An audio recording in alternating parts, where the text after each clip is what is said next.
Kati ya wachezaji ambao wekundu wa Msimbazi Simba wanapaswa kuwa nao macho sana katika kikosi cha Al Masry pindi watakapokutana nayo katika mechi mbili za robo finali kuanzia Aprili 2 itakayochezwa kule nchini Misri ni mchezaji Salah Mohsen, nambari 9 mgongoni, mshambuliaji wa timu hii ya Al Masry. Yeye ni mchezaji mzoefu, umri miaka 26. Ametoa Al Masry hivi karibuni tu Januari, akitokea katika klabu ya Al Ahli ya Misri baada ya kuachana kwa makubaliano ya pande mbili. Salah Mohsen ni mzoefu sana. Mpaka sasa kwenye wasifu wake ameshatoa ubingwa wa ligi kuu ya Misri mara 3. Ikumbukwe ligi kuu ya Misri ndio ligi namba 1 kwa ubora barani Afrika kwa mujibu wa CAF. Sasa yeye taji lake ameshatoa mara 3 akiwa na Al Ahli ya Misri. Lakini pia ameshatoa ubingwa wa ligi ya mabingwa barani Afrika mara 2. Huyu Salah Mohsen ameshashiriki michuano ya kombe la dunia la klabu akiwa na klabu ya Al Ahli na kutoa nafasi ya 3. Huyu ameshawahi kucheza michuano ya CAF Super Cup ambayo huwakutanisha bingwa wa ligi ya mabingwa na bingwa wa kombe la shirikisho barani Afrika CAF. Mfano tu wa wasifu wake namna ulivyokuwa mzito. Lakini pia ameshawahi kushiriki michuano ya Olympic.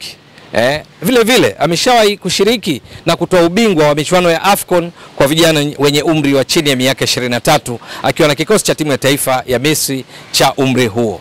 Salah Mohsen ndiye mchezaji anayetegemewa hivi sasa katika klabu ya Al Masry kwa kocha mpya Anis Bujalbene kutokana na namna ambavyo amekuwa kwenye kiwango bora katika ufungaji. Yeye kwenye mfumo wao hivi karibuni Mwalimu Anis tangu atoe akichukua nafasi ya kocha Ali Mahar amekuwa akitumia mfumo wa 4-3-3 ama 3-4-3. Lakini 3 ya mwisho ile huwa inajipanga 2-1.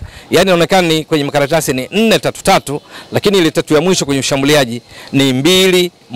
Yule mmoja wa mwisho pale ni yeye huyu Salah Mohsen mgongoni nambari 9. Amekuwa akipishana nafasi na washambuliaji wenzake watatu pale juu akiwemo Fakhreddin Ben Yusuf, lakini pia na huyu Dermoun Abderrahim Dermoun mgongoni namba 30, huyu Fakhreddin mgongoni namba 28. Cheza yake ndio imekuwa na mtihani mkubwa kwa wapinzani hasa wa safu ya ulinzi. Ni mzuri kwa mipira ya juu ya vichwa, ni mzuri pia kwa mipira ya miguu na hasa guu lake la kulia. Guu la kushoto halina madhara sana kwenye rekodi zake hivi karibuni.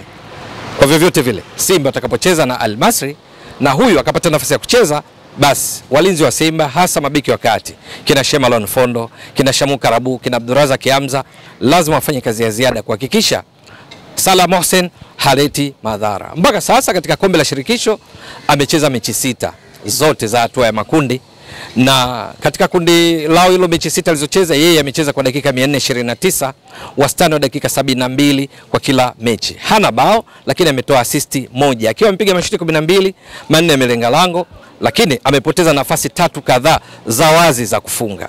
Lakini hayo tunazungumza ni kwenye mechi 6 za hatua ya makundi. Hivi karibuni akiwa sasa ameanza kuwa chini ya usimamizi wa kocha Anis, Salah Mohsen ameongezeka zaidi ubora wake. Katika ligi kuu ya Misri ameshacheza mechi 16 kati ya mechi 18 ambazo Al Masry wamecheza.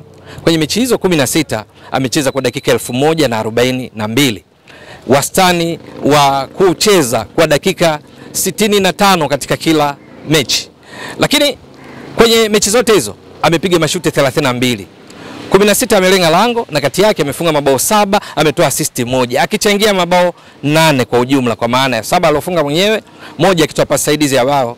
Ikumbukwe Al Masry hivi sasa iko nafasi ya 4 katika ligi kuu ya Misri. Imefunga mabao 19, imeruhusu mabao 11. Kwenye yale mabao 19 ikiwa na pointi 31, yeye amechangia mabao 8. Unaweza kaona ni kiwango cha juu cha mchango wa mabao kwa timu yake. 8 katika mabao 19 ni 42% ya goals contribution yake kwa Al Masry.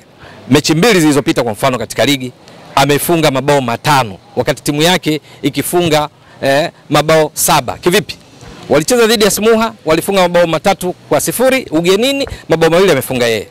Walicheza dhidi ya Modern Sports wakashinda 4-2, amefunga mabao 3 peke yake. Katika ligi kuu ya Misri amejitokeza katika vikosi bora vya wiki kwenye ligi kuu ya Misri mara 2 kudhihirisha namna gani alivyokuwa bora. Na mfano ni huu, mechi 2 mabao 5. Unaweza kaona ni kwa namna gani amekuwa katika kiwango bora cha upachikaji mabao. Cheza yao amekuwa akishirikiana vyema na nilotoka kuwataja kina Fakhruddin Ben Yusuf, lakini pia Dermoum wakishirikiana na viungo wao akina Atikiju,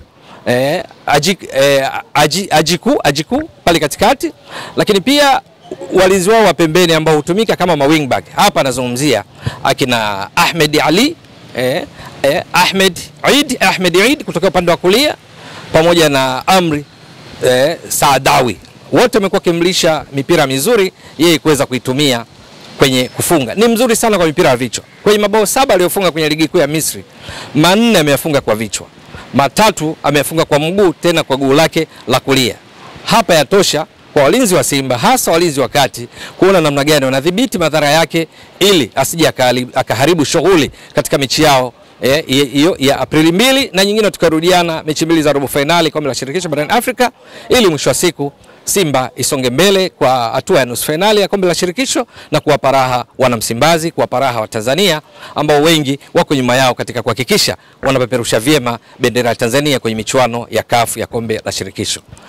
Ili kufanikiwa, pamoja na mipango mingi ya kocha Fadlu Davids na kikosi chake, basi njia mojawapo kwa vyovyote vile ni kuhakikisha lango lao linakuwa salama. Ili kuwa salama, Salah Hussein mgongoni nambari 9 asipewe nafasi kabisa ya kuweza kuleta madhara. Kama kuna kosa utalifanya mabeki wa Simba ni pamoja na kucheza kwa busara dhidi yake. La hasha.